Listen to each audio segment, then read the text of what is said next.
Bonjour à tous. Donc nous reprenons notre horoscope pour le mois de mai. Je suis un peu en retard, donc j'avais fait les 3 premiers signes, Bélier, Taureau, Gémeaux, et nous en sommes maintenant au Cancer. Je vais faire comme la dernière fois. Il me manque un jour. Hop, bougez pas. On improvise et il y a une carte qui tombe. Donc, les cancers, on demande de protéger vos énergies, de protéger et de purifier vos énergies. Donc, c'est El Moria. El Moria vous demande de protéger vos énergies. Il y a peut-être de la fatigue chez certains cancers. Prenez soin de vous. On va prendre 2 cartes des âmes intuitives. Donc, ces âmes intuitives qui nous donnent un élan vers le mois de mai pour les cancers. Ah, il faut prendre soin d'une femme près de vous, je pense. Il y a l'étape féminine, donc ressortez votre féminité, messieurs, mesdames.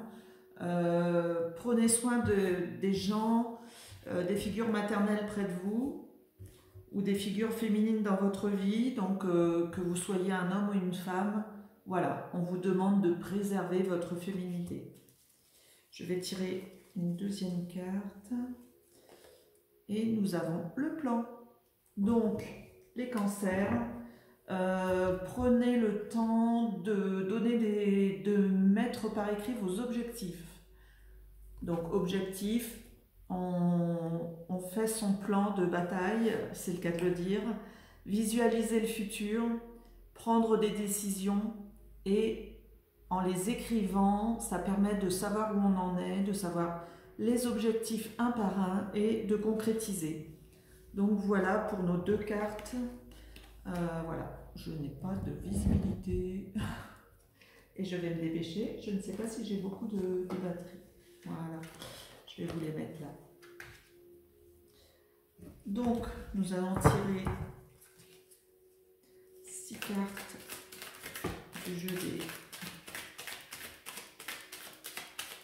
de l'ancien tarot. Donc, il y en a 2 qui sont tombées. On va déjà les regarder. Le 7 de coupe. Et nous avons le 8 d'épée. Donc là, déjà d'emblée, on voit que on a des possibilités, on est prêt à avancer, les yeux fermés, hein, puisque sur les 2 photos, on voit qu'il y a les yeux fermés, mais on a peur. On a peur, alors on ne sait pas le danger, donc on veut bien y aller, mais est-ce qu'il faut avancer les yeux fermés? C'est ça, en fait. Donc je vais continuer. Bon, on a quand même la roue de fortune. Hein. Donc, roue de fortune qui vous dit, si vous n'êtes pas déjà en mouvement, prenez le temps de revoir vos plans, donc comme on disait tout à l'heure, et de revoir aussi ce chemin que vous voulez suivre ou cette lignée de vos plans, quoi. Hein. Si vous voulez construire une maison, bah, faut acheter des briques, faut acheter le terrain, il faut avoir le terrain, enfin, etc. Il y a tout un panel d'objectifs qui est là pour vous, les cancers. Vous vous laissez mener par les autres, mais on a l'impression que ça pourrait être dangereux. Donc, essayez de superviser aussi, d'avoir un œil ouvert justement sur ce qui se passe. Et on a l'as de bâton. L'as de bâton qui nous fait comprendre que l'entreprise, même avec les yeux fermés, hein, donc voilà, ah oui, vous voyez pas mes cartes, du coup je les mets pas au bon endroit, que l'entreprise va pouvoir avancer. Ici on n'est plus. Je vous fais des montages sur mesure. Voilà, que nous dit-on? Ça ne veut plus tenir. Bah, vous allez dire, Isabelle, prépare-toi à l'avance quand même. Non, moi j'aime bien me préparer en même temps que vous, comme ça vous me voyez. Il n'y a rien de grave. On fera mieux la prochaine fois. Donc voilà, vous allez voir mes cartes. Donc je disais, ah bah non, toujours pas. Oups. Allez, on recommence. Je trouverai la bonne position.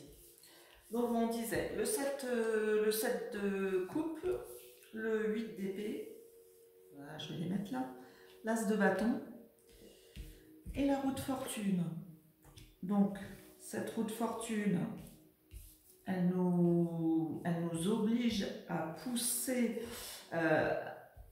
soit à ouvrir les yeux, parce que là sur les deux cartes on a les yeux fermés, hein. Donc pour aller tenir le bâton de l'entreprise, donc il y a sûrement chez certains d'entre vous une évolution. Donc soit vous créez votre propre entreprise, ou soit vous devenez chef à un autre niveau dans votre entreprise. Pour moi, ça voudrait dire ça. On va regarder encore une autre carte pour finaliser, s'il vous plaît. Donc on voit qu'il y a un travail à faire. Donc il y a des choses à remettre au premier plan.